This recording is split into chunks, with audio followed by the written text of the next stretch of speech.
ఆ లక్ష్మీ నరసింహస్వామిని మెట్ల మార్గం నుంచి నడుచుకుంటూ వచ్చి దర్శనం చేసుకోవడం జరిగింది కుటుంబ సమేతంగా.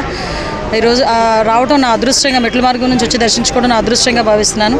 లక్షలాది మంది భక్తులు వచ్చే ఈ లక్ష్మీ నరసింహస్వామి, అదేవిధంగా ఉత్తరాంధ్రకి ఇలవేల్పు ఈ లక్ష్మీ నరసింహస్వామి దూర ప్రాంతాల నుంచి ఇక్కడికి వచ్చి దర్శనం చేసుకుని వెళ్తారు. ఇక్కడ ఉన్న అన్ని సదుపాయాలు కూడా సక్రమంగా ఉండాలని మేము ఇప్పుడే యోగా వాళ్ళతో కూడా మాట్లాడడం జరిగింది.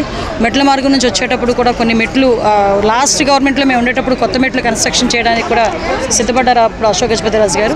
తర్వాత ఈ గవర్నమెంట్ వచ్చిన తర్వాత దాన్ని పూర్తిగా మన వైఎస్ఆర్సీపీ గవర్నమెంట్ వచ్చిన తర్వాత దాన్ని పూర్తిగా నిర్లక్ష్యం చేయడం జరిగింది. ఇప్పుడు కన్స్ట్రక్షన్ అనేది స్టార్ట్ చేసి మెట్ల మార్గం నుంచి వచ్చే భక్తులు కూడా ఎటువంటి ఇబ్బందులు కలగకుండా చేసుకునే బాధ్యత కూడా మేము అందరం తీసుకుంటాం.